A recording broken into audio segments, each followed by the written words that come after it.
ছাত্র রাজনীতির ইতিহাসে চাকসু নির্বাচন সবসময় গুরুত্বপূর্ণ ভূমিকা রেখেছে। এবারও ভিন্ন চিত্র নয়। প্রধান ছাত্র সংগঠনগুলোর পাশাপাশি স্বতন্ত্র প্রার্থীরাও সক্রিয়ভাবে মাঠে নেমেছেন।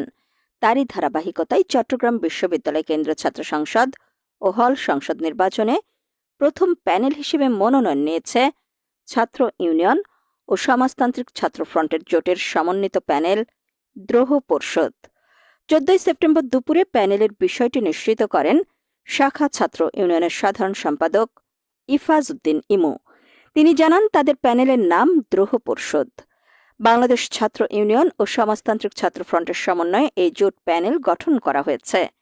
চট্টগ্রাম বিশ্ববিদ্যালয় কেন্দ্রীয় ছাত্র সংসদ নির্বাচনে জিএস পদে লড়বেন কক্সবাজারের সন্তান ইফাজ উদ্দিন ইমু।